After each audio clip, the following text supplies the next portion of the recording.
so thrilled to be chairing this next panel. This will be our 5th panel of the day on facial recognition technologies in European jurisdictions. Our first speaker on this excellent panel, he is already with us, I see, so that is already fantastic for me as chair. Thank you for being so accommodating, Andreas Engel.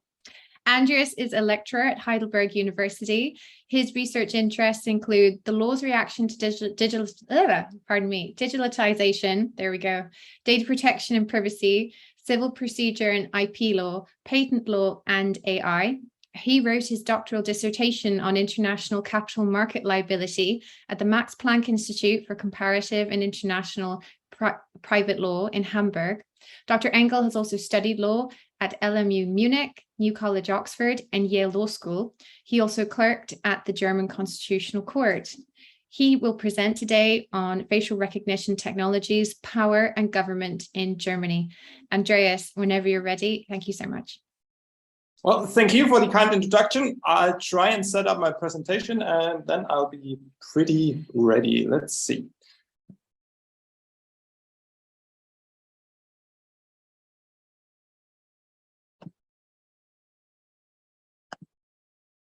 There we go. I took the liberty to slightly amend the heading of the presentation I'm about to give. I'm calling it Observations from Germany in the sense that I'm focusing on some more cases and thought it might be good to reflect that in the heading. What exactly will I be talking about?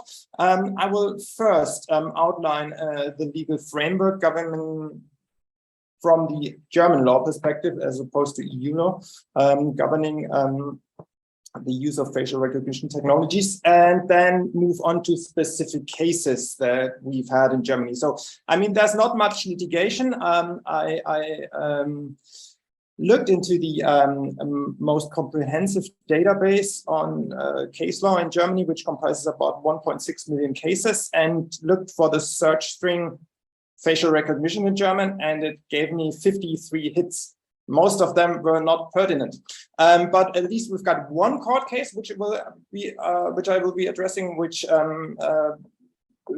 addresses the use of facial recognition technologies in the aftermath of the G7 summit, where there were some riots, which we see on the left. Then I will be looking at a study conducted in a train station in Berlin, which we see on the right top, where we had a voluntary participant for a live FRT experiment. And we also have facial recognition technologies applied by the police in a border region. That's what I will be looking at last. And I would hope that these 3 different cases give us a perspective on what legal bases work and what legal bases do not work, and how constitutional requirements might be followed in Germany.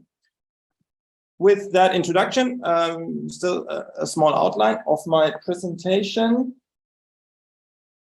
I will first give you an idea of a general framework for FRT in the public sector. We will have themes that already may seem recurring because the German constitutional law is influenced and vice versa by the European framework. And then I will be looking at the specific FRT use cases that I already mentioned. Speaking of it in a more abstract manner, that voluntary study conducted in a train station implied permanent use of FRT without a specific cause, whereas the aftermath of the G7 riots concerned the use of FRT for a limited time and with specific cause, and the use of FRT in the border region may be used, may be considered as something that is, well, also for limited time. And after all that, I will wrap up with a conclusion. As regards the general framework, we have the EU law. First of all, we've already had a presentation for that by Simone. I will jump to German constitutional law. We have the right to informational self-determination, right to privacy, which is not explicitly written down in the German constitution, but has been recognized by the German Constitutional Court, FCC, in a conjoint reading of 2 pertinent provisions of the basic law. Also, it would be important to know that by now the German Constitutional Court has stated that a ban on total surveillance is not only written in the Constitution, it's even a part of the constitutional identity of the Federal Republic of Germany, and thus couldn't be abolished in any way. The current guidelines from a constitutional point of view on the use of FRT could be derived a fortiori from a recent decision on automatic license plate recognition. Thought being that if something's not even legal for automatic license plate recognition, it may even be less legal, and there may be more requirements for facial recognition. Why is that applicable? Because as the German Constitutional Court held, the right to information and self-determination covers threats and violations of personality that arise for the individual from information-related measures, especially under the conditions of modern data processing. What else can we draw from that? That may be a nice afterthought on the presentation we had on the US. The right to information and self-determination applies even in the public sphere. Even when individuals go out in public, they still do not abolish and leave behind at that door of the house their right to informational self-determination. They still have a protected interest in ensuring that what data is in the public is not collected against their will in an automatic decision manner. And it may be important to stress that specific rules may apply for different stages of the process of handling data. They've maybe gotten some bad credibility in the previous presentation, but principles of proportionality apply. But we also need clear legal rules, and we need certainty if we are to have facial recognition allowed via German law. That will be a focus of the following cases. What is needed to require to fulfill these requirements? Additionally, you might say that the principle of proportionality even works as a prohibition of excessiveness, and thus requires a sufficiently concrete reason for the FRT use in place, and must serve some legal interest that has a considerable weight. And that was the holding of the Constitutional Court even for automatic license plate recognition, and then maybe even higher interests required for FRT. And finally, we need to engage in a balancing exercise. Also, according to the Federal Constitutional Court, we need specific procedural safeguards, including requirements for transparency, individual legal protection, can you go to court for that, and supervisory control, and also some rules on what data is used and when it needs to be deleted.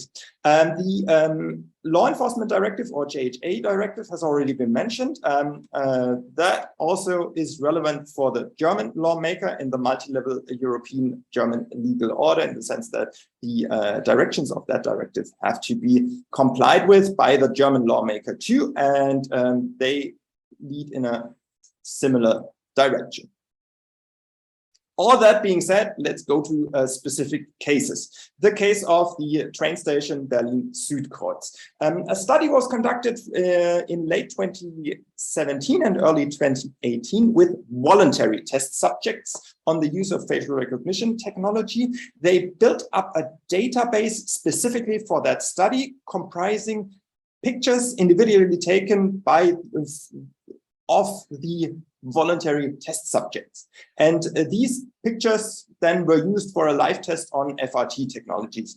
The federal ministry conducting that study came to two main conclusions, one being that the technology did work, particularly in the second phase. I provided you with a lot of numbers, but the thing was that the overall system managed to have a positive hit rate of more than 75% and a fairly low number of falsely identified people less than 1%, which makes the federal ministry that has conducted that study fairly positive that state-of-the-art FRT systems can make a valuable contribution to ensuring security in train stations. And the authors of these conclusions didn't too much dwell on constitutional restrictions, but rather were positive and adamant that that should be used further in the future.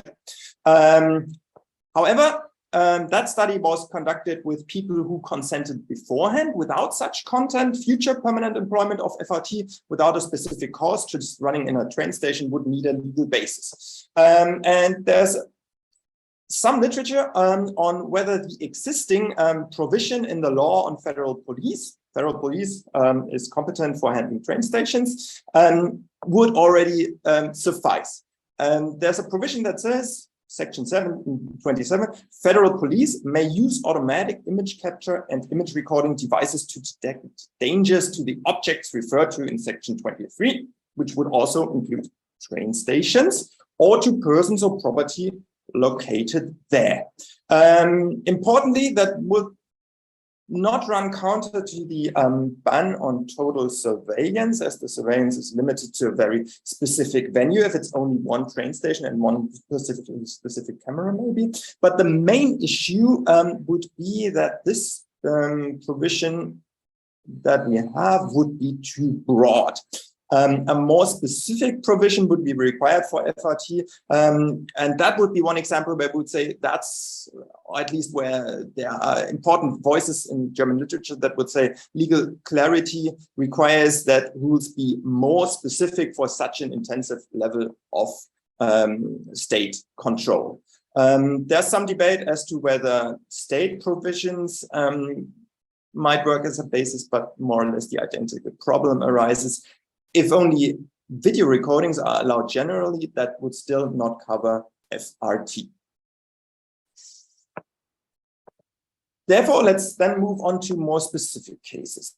During the riots at the G20 summit in 2017, Hamburg police collected a total of 17 terabytes of video and image files. And using these files, they created a reference database with a privately developed FR software, and then conducted individual search suites with images of defendants in that database to find out what they were up to in the G20 summit. And could I ask you to wrap up in 1 to 2 minutes? Thank you. Okay, sure. Then I will probably cut short on the last thing, but thanks for the note. Well, German, there was an administrative court that held that that was all right. There's one provision which would give permission to process special categories of data, and again, more or less the same argument arose that may not have been sufficiently clear, that may have violated the principle of legal certainty.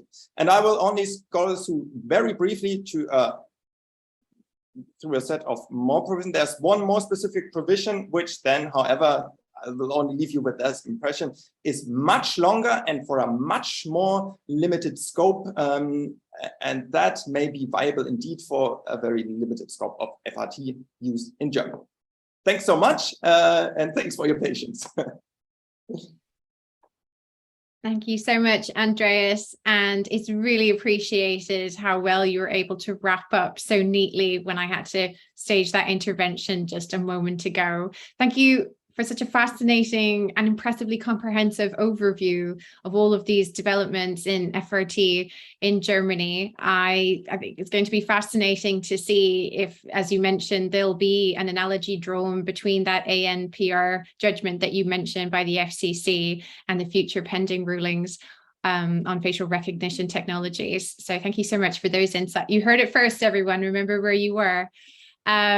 Well, not that that's a tough act to follow at all, because I have great faith that our next presenter is going to give a really fantastic presentation on an area, of course, that I'm obviously very much interested in if anyone was here for the last panel. I'm delighted to introduce our second speaker, Giulia Gentile. She is a fellow in law at the London School of Economics since 2021. Her research interests lie in EU constitutional law, the protection of EU citizens' rights in the post-Brexit era, and the promotion of human rights within the digital environment. Dr. Gentile has previously worked as lecturer and postdoctoral researcher at Maastricht University and as visiting lecturer at King's College London. She holds a PhD and LLM from King's College London and an LLB MA from the University of Naples Federico II. I hope I'm pronouncing that correctly, Giulia. Her research has been published, amongst others, by the European Constitutional Law Review and the German Law Journal. She will be presenting today on testing the limits of democracy, the regulation of FRT in the United Kingdom. Giulia, the floor is yours. Thank you. Thank you. Thank you so much, Nora. And first of all, I would like to thank all the conveners for organizing such a rich event and also a very, hello?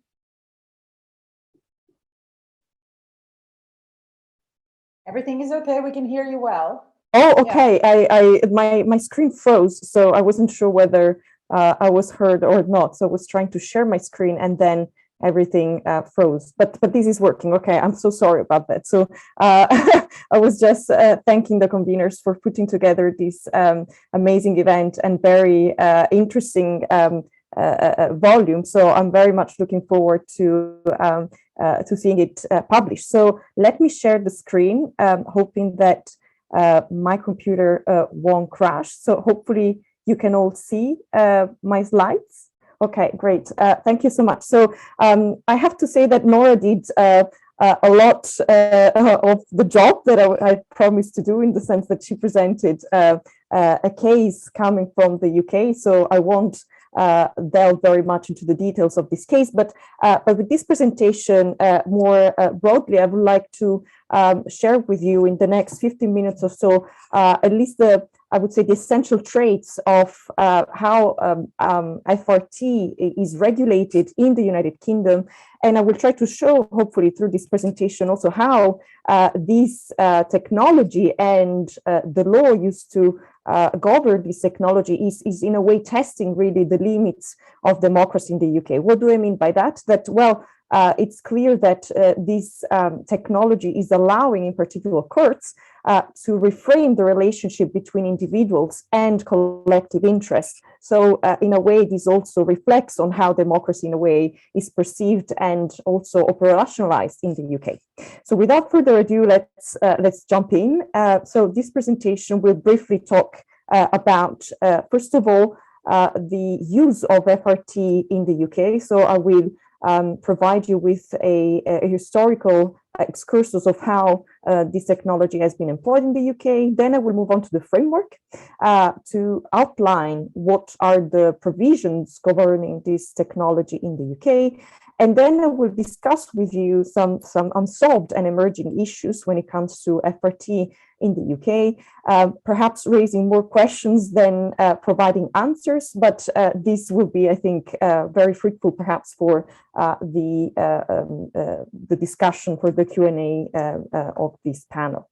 So let's start with a brief history of facial recognition technology in the UK. So as already mentioned by some presentations today, the United Kingdom has been a crib for testing, in a way, for developing FTR and FRT and therefore exploring how mass surveillance in a way could be carried, we could say, in the sense that CCTV systems were present in the UK since the 1950s. So in 1953, we had the first CCTV system set up in London for the Queen coronation. And then we see an increased expansion of the use of this technology, in particular in London. So in the 60s and in the 90s, we had a massive expansion of the use of CCTVs following, for example, certain events that created cause of concern for the security of the public, in particular in the 90s, the IRA bombing, but also around the Olympic Games in London, CCTV was significantly, so to say, used and employed to control several areas of London. So in this slide, I have included some further data on the use of FRT in the UK, and we can see quite remarkably that the use of this technology in the UK is only second to the use of FRT in Beijing. So in London, we have 420,000 CCTV cameras all around the territory of the city, and this is just only second to the use of this technology in Beijing. So London is really a test bed for visual surveillance technology. What I thought was also interesting is the ways in which this technology is used in this jurisdiction. So we have several public sector entities that are employing this technology. So we can find CCTV cameras, for example, on transport for London. So all the public transports that populate the London city, but also in hospital, as well as, of course, the police. So also the police, as already explained by Nora earlier on, has made an extensive use of this technology, but I will explain in a minute also how this has shaped also the jurisprudence on this technology in the UK.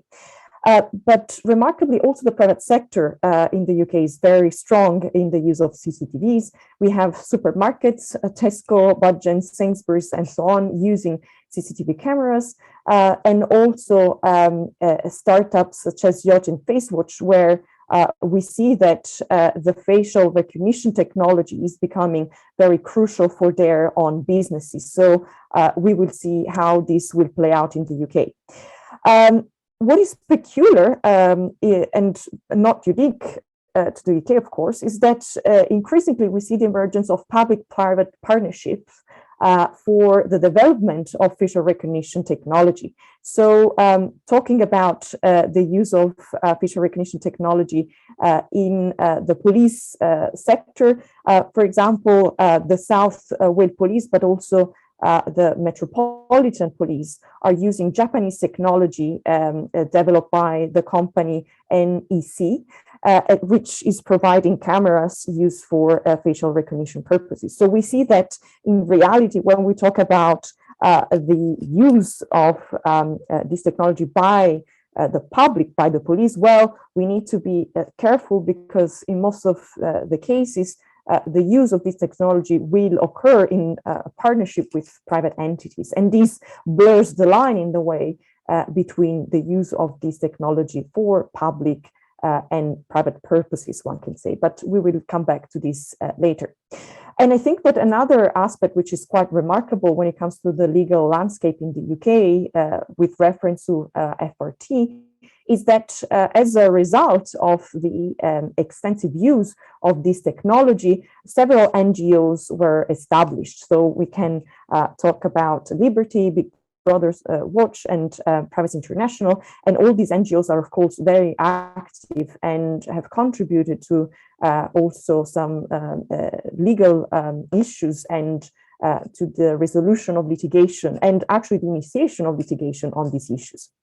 What about the legal framework? So the legal framework is very complex in the sense that the cornerstone currently is the Human Rights Act, which gives effect to the European Convention of Human Rights, and in particular Article 8 thereof, which protects the right to privacy and private life. But in addition to that, we have the UK Data Protection Act of 2018, the Protection of Freedoms Act of 2012. What is also interesting is that we have several guidance documents issued by private entities in cooperation with the government. And in this respect, we have the BSIA Guide to Ethical and Legal Use of Automated facial recognition. But we have also several police documents, local police documents, that were adopted as a result of the Bridges case discussed earlier on. And this document as well complement, therefore, the framework on facial recognition technology. A caveat to that, of course, as a result of Brexit, the framework on facial recognition has slightly changed, in the sense that before Brexit, the UK's law, of course, was binding upon the UK. Now, what happens is that the case law that was issued before Brexit is still part of the retained EU law, but future cases delivered by the Court of Justice of the EU might still be relevant for interpretative purposes. What has changed, and this is, I think, quite relevant, is that there has been a loss, one can say, of fundamental rights from the angle of data protection, in the sense that the EU Charter of Fundamental Rights is not binding anymore in the UK. And this means that, to a certain extent, the fundamental right to data protection is, so to say, on shaky grounds in the UK because of the Brexit process. And therefore, there has been a loss of rights in this respect. But nevertheless, we have, as we said, the cornerstone of this legal framework in Article 8 ECHR, which was already explained by Nora, so I'm not going to go into the details of that. But this is a right that is not absolute and can be balanced.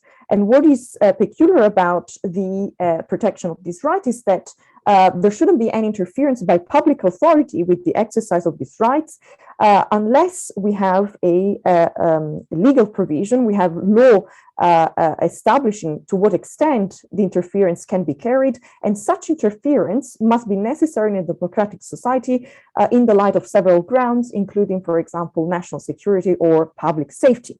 So this provision was at the heart of the Bridges case.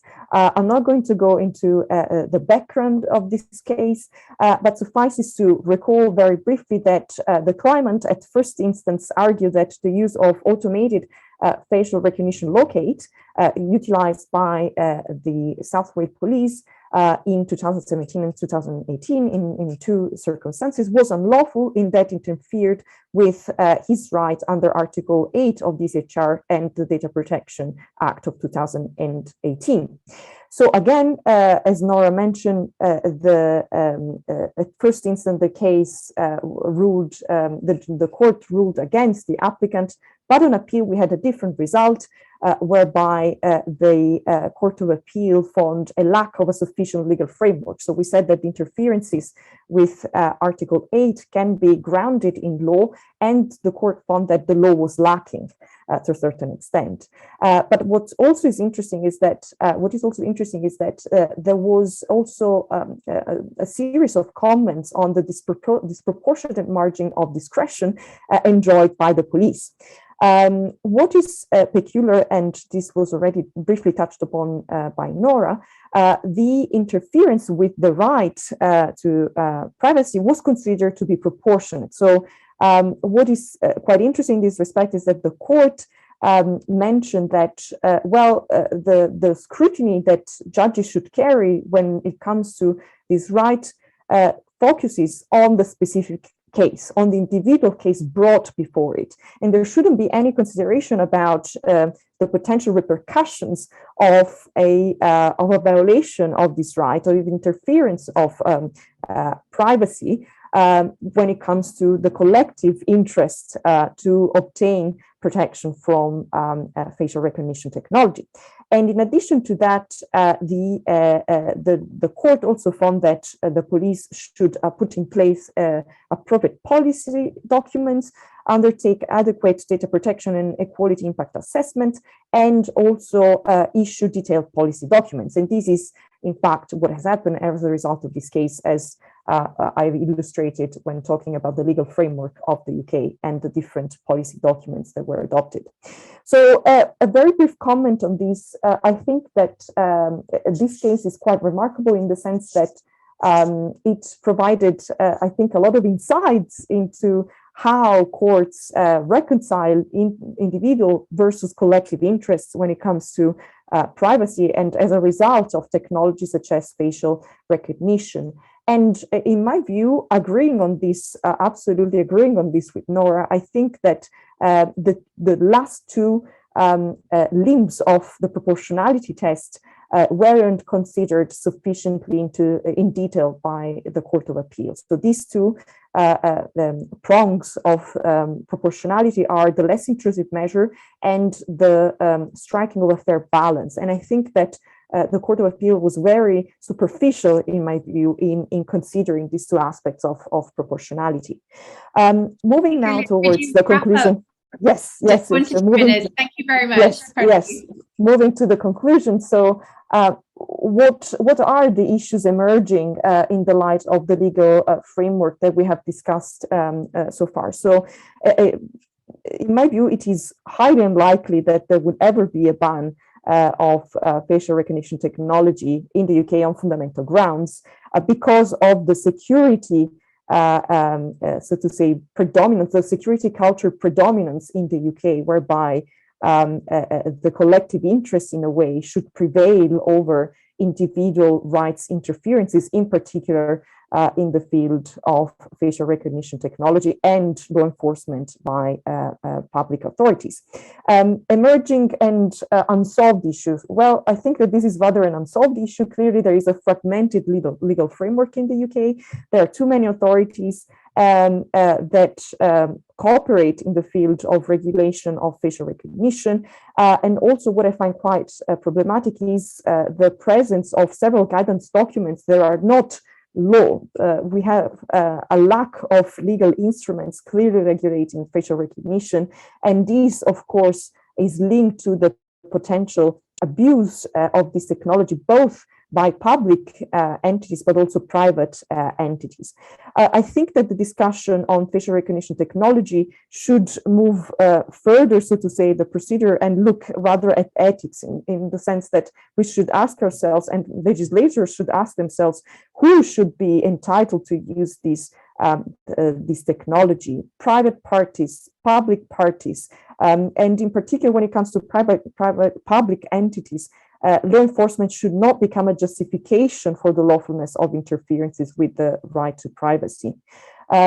What has been in the spotlight in the UK has been the accuracy and the identification of legal basis of fundamental rights technology, and I include in this slide some recent examples of how the Metropolitan Police has been testing facial recognition to improve its accuracy. And this is a tweet from the 28th of July, where we see that the police has been trialing the facial recognition technology. Well, in my view, also this type of testing can be problematic from a fundamental right perspective. And I'm not sure that a tweet is sufficient to inform the public about these exercises, these testing exercises. So this seems to be quite controversial.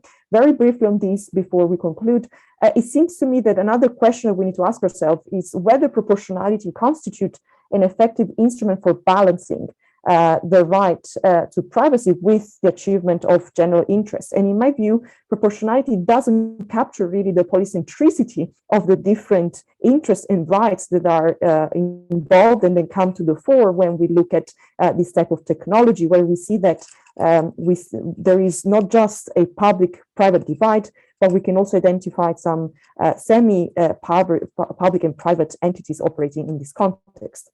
Now there are some upcoming reforms in the UK, perhaps, but I won't go into that. And I will conclude. Here. And thank you very much for your attention. Sorry for running over time. Thank you so much, Giulia. That was incredibly rich and wide-ranging presentation on what is a hugely complex and disparate legislative patchwork in the UK governing facial recognition technologies, private but also public use. I really appreciated the important points you made about the role of the private sector increasingly in governing this space. And I think what's a concerning rise in the role of non-legal guidance as to how this is an area that should be regulated. I think I share your view, if I understood it correctly, Julia, that there's certainly a very important place for ethical frameworks, but that they should augment clear legislative frameworks and not be regarded as seeing as a replacement for them. And well done on raising the B. We've had the F word and now we've had the B word. I avoided it as much as I could in my talk about Brexit, but I think you make a really excellent point about the fact that now that the UK has left the EU, with it has gone the fundamental right to data protection under the EU Charter of Fundamental Rights. And we haven't yet seen the full implications of that, but I think that's a very significant legal development to keep an eye on. So thank you so much again, Julia. Thank you. Thank you very much.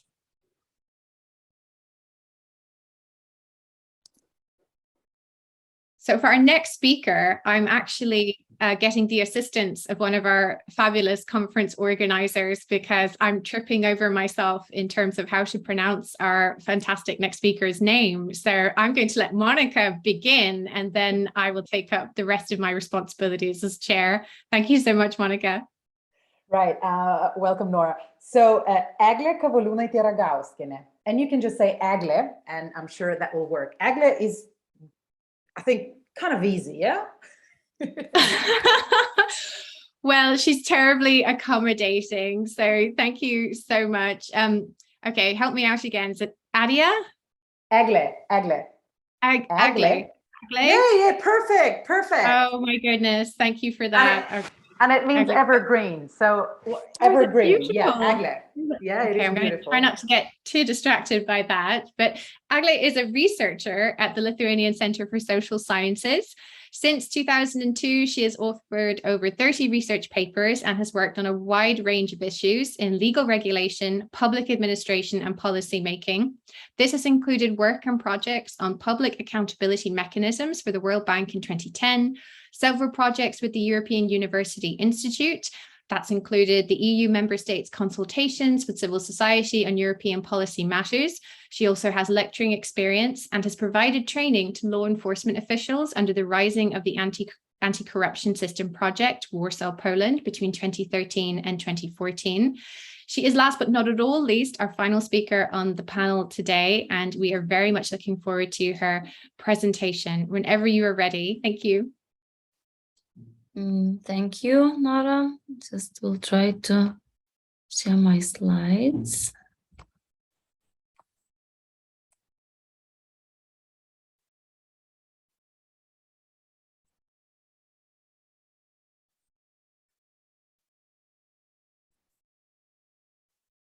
I hope it's okay, right? Yeah, so thank you for introduction, and hello once again to everybody who were participating in the morning. Excuse me, Egil, sorry, can you try and widen out your screen? There's an icon at the bottom of the slides. It looks like a stand. If you click on that, then it will expand your slides for us all. I will try. So it's right at the bottom, the right-hand side, and it looks like a stand. If you click on that, it should open it up for you. No, I don't see anything. So slides are too small? They're a little bit small, yes.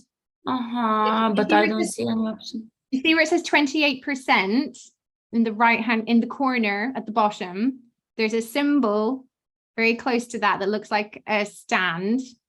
A projector stand. If you click on that, hopefully that should expand your slides. No, there is no such. Okay. Yeah, so sorry, but cannot change anything. Yeah, so to begin with, I only now noticed that my title of presentation does not include that I will be speaking only about law enforcement field. So I will leave aside all the GDPR issues and will dedicate a presentation all about usage of FRT in law enforcement in Lithuania. And during the project that we had, that we are having on FRT, we had a number of interviews with different stakeholders from civil society, from law enforcement, and from academia. Actually, it was really difficult to get somebody to talk from law enforcement institutions because either the people we invited were saying that they don't work with this, or just they don't have enough knowledge on this. So we were happy to have at least a few respondents here. But people from other fields talking about FRT regulation in Lithuania told that it's really very messy and inconsistent, and law enforcement institutions may benefit from such a mess, just that they can do not like whatever they want, but they can make use of different aspects of usage of FRT, just because the regulation is not very clear and not consistent. So looking from the high level perspective in Lithuania is, I think, as in any other EU country. So there is EU law enforcement directive, as we call it, and it is transposed into Lithuanian law, which reflects the legal protection of personal data processing in law enforcement institutions. So this document should provide high-level guidelines on how data and specific data, biometric data, should be processed. And also we have different separate laws regulating law enforcement institutions or certain activities. So, for example, law on police, law on special investigation service, which engages in investigation of corruption cases, law on prosecution, law on intelligence, law on criminal intelligence, criminal code, penal code, and so on. So those legal acts provide mostly that, next slide. Mostly one or two things: that personal data may be collected, received, or processed when it is needed for proper execution of the function. And that's it. So this is mainly the ground justifying the possibility to use FRT even in their activities, in law enforcement activities. And only in several laws it is mentioned that data protection rules should be observed. But actually it is only, it's only just for saying, because in the framework of legal acts, it is necessary to take into account into the laws which govern the data protection issue. Also, it should be mentioned that in legal acts, there is no difference between personal data and biometric data. So no laws provide neither a definition of what is biometric data. I'm speaking about law enforcement institutions. And yeah, so actually a couple of mentionings are made, but speaking about personal data, so it might be included or might not be included, so it's not specified. And also no clear explanation as to what types of data processing can be used. So a couple of examples. For example, in law and police, it is stated that the police processes personal data necessary for the implementation of police tasks, including the personal code, without the consent of the data subject, and that when processing data, the police had the right to collect it using technical means. In penal code, it is stated that probation service may receive data, documents, and other documentation necessary for execution of the public service sentence from the state, municipalities, and other institutions, bodies, and etc. or to get acquainted with this information, and that this institution is entitled to process personal data of convicted persons. In law on intelligence, it is stated that state intelligence institutions have a right to process personal data. As I said, usually there is no difference whether it's personal data or when it is biometric data. So biometric data is mentioned only in laws regarding migration issues, regarding the issuance of identity documents, and organized crime and international cooperation. And face recognition in legal acts, in at least laws, is not mentioned at all. Agla, just one thing. We can't see your slides changing. We only see the first slide. So maybe you could move them. Oh, sorry. Okay, so I will try to share once again. We just see the first thing, you know? Yeah, I understand. Okay, so maybe could you just move down the slides? No need for the slideshow, but yeah, perfect. Right. Yeah, Thank you so much. Yeah, now you see, but do you see now changing or no? Yes, we do. Right? We do. Okay, this is kind of fancy, perfect. Like a cube moving. Okay. I'll leave you to that. Thank you. Yeah, so sorry for this.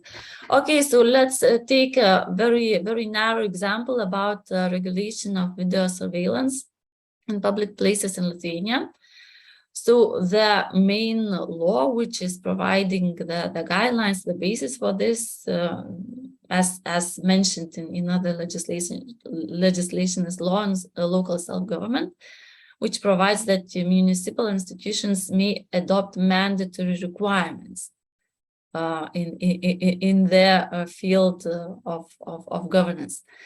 So based on this provision, and also having regard on law and data protection, law enforcement, municipalities adopt rules for public video surveillance. And in these rules, they in a very detailed way describe how this surveillance is being made and who is participating and so on.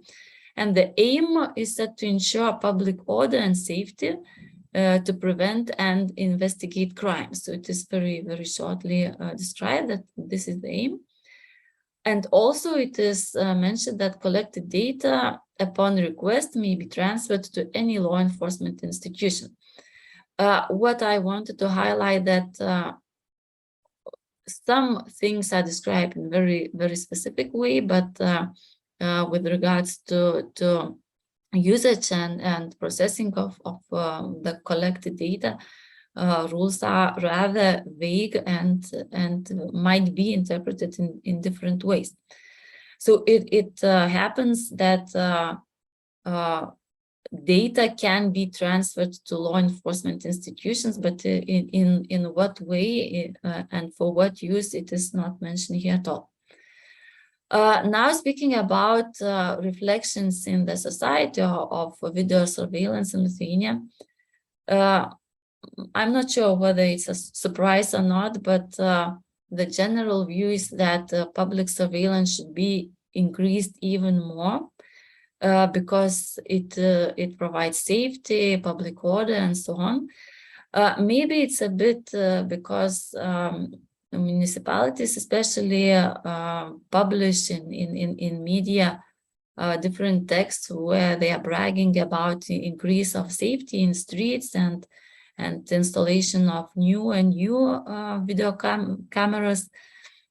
But from attitudes of the public, it is also can be seen that people are happy with this. And very recently, there was also text in the media about an assault in the main square of Vilnius, where a woman complained that those video cameras have too low resolution in order to be able to detect the the guilty person. So she was saying that, oh, we are informed that the city is safe, but still in practice they cannot catch the people who are making crime. As regards criticism in the public, so nobody speaking about, at least I did not see any constructive criticism as regards human rights and mass surveillance issues.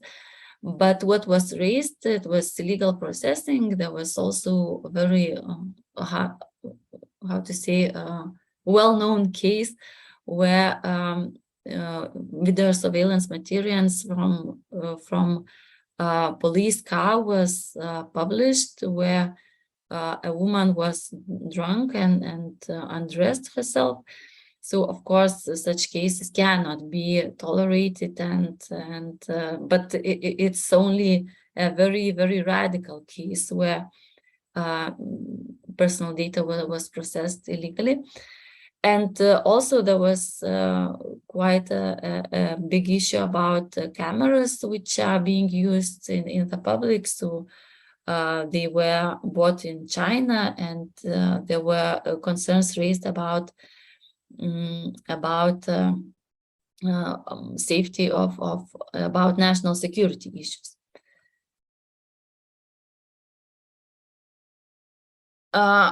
Where this information, all those materials of gathered video surveillance materials and other images collected, where are they stored? So there are quite a lot of registers and different level registers in the police, in national level, also in the municipal level, various registers and so on. And what I wanted to discuss in a bit more detail is the register of habitoscopic data. This is at least according to what I know and what is actually not regulated, the only one data where FRT is being used. But also what we can see, this register of habitoscopic data is regulated by order of the Minister of Interior. And it is said that, aim of the register is to investigate criminal acts, ensure the prevention and so on. Also fight illegal immigration. And the register contains data on the external characteristics of a person obtained by photographing, measuring, and describing the person's appearance. So there is no mention. Can you wrap up in 1 to 2 minutes?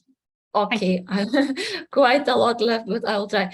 Okay, so there is a definite, and also there is a definite list of registers databases with which this register is connected. But there is public information on the improvement of the register. So actually, when there is especially EU-financed projects, all materials have to be public. And it is said that in the course of project, the personal face biometric recognition subsystems was modernized, and advanced facial biometric recognition technologies were installed. So it might be seen that it's not only description, measuring of person's appearance, but also FRT is used, although there is, it appears that there is no legal grant, at least not publicly available legal grant. Yes, so wanted to speak a bit more about that register, but just wrapping up. What could change this situation? And there are also more examples how where it can be seen that the practice does not conform with the legislative background. So I think quite a big problem in Lithuania is that there is no real public control of what is happening, because, as I said, people are quite happy with that surveillance. And when we try to reach out to NGOs, so actually nobody know from the biggest NGOs in Lithuania, we're covering and are covering this topic. So this topic is not in the agenda. And yeah, so maybe there might be some prospect just to engage NGOs a bit more, just to get this critical idea of the usage of FRT. And another, how I could say, chance to bring more discipline in Lithuanian regulatory framework might be Artificial Intelligence Act, because yeah, it was discussed already. So it provides more strict rules for processing of biometric data, and especially real-time remote surveillance systems. So yeah, we just might expect that situation might become a bit better. Thank you. Thank you very much, Argal. That was a really impressive, comprehensive overview, not just of the legal landscape in Lithuania, but also of the technical landscape. I was so impressed with the detail that you went into in terms of the various systems, the databases, the registers, the various powers available to local authorities, and then the extension of powers to law enforcement. And I think also very interesting to hear about public attitudes in Lithuania in terms of their concerns, but also their interest in the expansion of these powers in terms of video surveillance. And I thought you made a very good point about the potential gaps in the law in terms of certain orders from ministers. So thank you so much for that. It's a fantastic close to what's been a really rich and comprehensive, diverse set of legal insights and expertise from literally from across Europe, the UK and Germany and Eastern Europe. So with the time we have left, I would really welcome any questions from the floor. I'm trying to make sure I'm not missing any hands right now before we pass on to the next panel. But at the same time, if that's not the case, I'm equally as excited to take advantage of my role as chair in terms of putting some questions to our fabulous speakers. So in the few minutes that we have, I'll start with our final panelist, and if you could address this question going back to the first panelist. So we'll start with Argal, then Gulia, and then we'll end with Andreas. I would be so interested to hear your views on the influence of the supranational legal standards on your domestic legal systems in terms of EU legislation and case law versus the case law, say, of the European Court of Human Rights, but also other instruments from the Council of Europe concerning AI and other emerging biometric technologies. Could we start with you, Argal, in terms of your views on the impact and influences of those sources of supranational law? Yeah, so to my knowledge, yeah, in Lithuania now there is a situation of observing what is going on and what are the plans at the higher, regional and yeah, global level. So yeah, everything is like from GDPR times and nobody has been changed. We had some public discussions, but currently at least our legislators are waiting. And speaking about the influence, the real influence, I don't want to be very pessimistic, but what I see, what usually happens in Lithuania, so we have those declarations, declarative provisions, but what happens in reality, sometimes it's a bit different. So yeah, we have quite a strong institution, data protection service. So I put high hopes on them. Maybe they will be capable of implementing those standards, but yeah, we'll see. Thank you so much. I think that's a really, really excellent point, Argal, in terms of it's one thing to have these legislative frameworks in place and these international conventions and very rich case law from the European Court of Human Rights, for instance, the Court of Justice of the EU, but without monitoring oversight and enforcement, what impact are these standards and laws actually having when it comes to the actual use of FRT by the public or private sector? So thank you so much for that. Julia, what are your thoughts? Oh, you're on mute. I was muted. Yes, thank you, Nora. I think, and I mean, it would be very interesting to discuss this with with you, but also, of course, the rest of the participants. In the UK, it seems to me that there's a general trend that is based on unilateralism, in the sense that the recent developments in the UK legal landscape reveal that the UK is trying to escape, in a way, international commitments, and this, in a way, emerged with Brexit. So the willingness to get rid of EU law. When it comes to the convention, that is relevant, for example, when it comes to the protection of privacy versus FRT in the UK. Well, there was a recent bill that for the moment has been shelved, the Bill of Rights bill that wanted to reduce, in a way, the influence of the Council of Europe and the judgments of the European Court of Human Rights in the UK.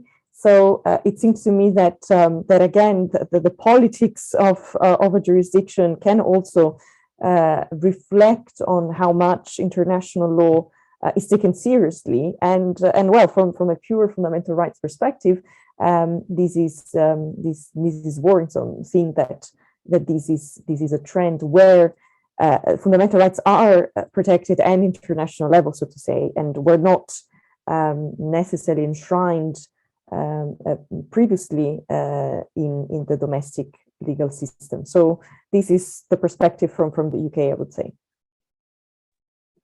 Thank you so much, Julia. It really is a very pivotal moment for the UK in terms of future legal developments, in terms of fundamental rights and human rights, and in the relationship and the dialogue between the Council of Europe and also the EU, of course. And of course, we didn't have time to discuss it yet, but indeed, what's also relevant are the adequacy decisions that were granted to the UK, which also touch upon the use of facial recognition technology, because the first adequacy agreement ever granted by the EU was to the UK regarding the law enforcement directive. So there are some very interesting evaluations and developments ahead of us, I would say. So well done for summing that all up so clearly and succinctly, I would say.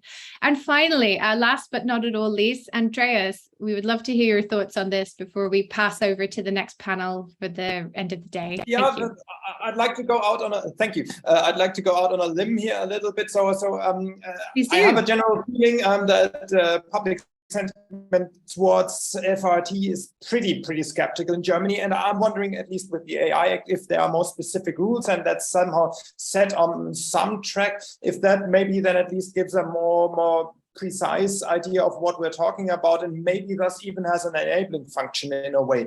But we'll see. So very interesting insight, but also quite careful in your predictions, Andreas. So though yes, it's an incredibly interesting landscape, I think, no matter which jurisdiction of Europe that you currently reside in, and will continue to be, I would hasten to predict myself. So I will conclude our panel because very sadly we have come to the end of our time. And I will pass on to the chair for our next panel. But just before I do that, I would just like to give my thanks for this such a fantastic, insightful and wide-ranging discussion full of so many great insights and provocations about how technology, governance, the legislation of facial recognition technologies is evolving now in different European jurisdictions. I thought each of our speakers gave such a fantastic set of insights as to what's happening on the ground. And, we have that really good deep dive, granular understanding now as to what is going to be perhaps coming up in future in terms of pending judgments and other legal developments in Lithuania and the UK and indeed Germany. So Please join me in thanking our speakers. It's really been such a huge pleasure of mine to chair this panel, and may it always be this enjoyable and this insightful. And I will pass over to the chair for the next panel. Thank you.